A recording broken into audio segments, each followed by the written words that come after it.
আরে আরে লিফটটাকে কেউ আটকাও, আমাকে যেতে হবে। আও, এটা কি হলো? এই মেয়ে পাগল নাকি? আমার কোলের উপর এভাবে বসে পড়েছে কেন? কি সমস্যা? সরি, আমি এক্ষুনি উঠে পড়ছি। আরে কি হলো? উঠতে পারছি না কেন? কি হলো? উঠুন। দাঁড়ান দাঁড়ান, উঠছি।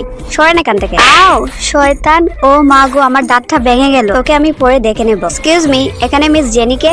জি আমি। আপনি ভেতরে যান। আরে এটা তো নীলা, যে আমার স্কুলের সবচেয়ে বড় শত্রু ছিল। ও এখানে জব করে। তো মিস জেনি, আপনি এখানে ইন্টারভিউ দিতে এসেছেন, কিন্তু আপনার প্রোফাইল দেখে তো মনে হচ্ছে না আপনার এখানে জব হবে। এই কোম্পানির সুইপার হওয়ার যোগ্যতা আপনার নাই। আরে এটা কি? ছেলেদের ওয়াশরুমে মেয়ে সুইপার? কি হলো, ভূত দেখছেন নাকি?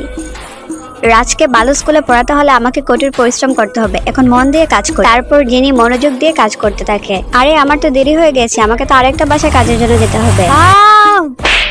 আরে আরে আপনি ব্যথা পাননি তো? এ কি, গাড়িটা তো নষ্ট হয়ে গেছে, এখন আবার আমাকে ফাইন দিতে হবে। বলছিলাম কি, আমি তো ইচ্ছা করে ধাক্কা দিতে চাইনি, লেগে গিয়েছে। আমার কাছে এই টাকাগুলোই আছে, প্লিজ এটা রাখুন। আরে এটা তো লিফটের ওই মেয়েটাই। বস কি করবে এখন? ওনাকে বলেন জরিমানা দিতে হবে না, কিন্তু পরের বার যাতে সাবধানে সাইকেল চালায়। এই মেয়েটা কি আমাদের অফিসে নতুন? দেখতে তো খুবই সুন্দর। চলেন আমি আপনাকে কাজ বুঝিয়ে দিচ্ছি। আরে কি করছেন কি? ছাড়ুন। শুনো, এই অফিসে কাজ করতে হলে আমার মতো করে চলতে হবে। আমি যা বলবো তোমাকে তাই করতে হবে। অসভ্য, জীবনে কোনোদিন মেয়ে দেখিসনি? মেয়ে দেখলে এমন করতে হয়? তোমাকে আমার খুব পছন্দ হয়েছে। ছাড় বলছি।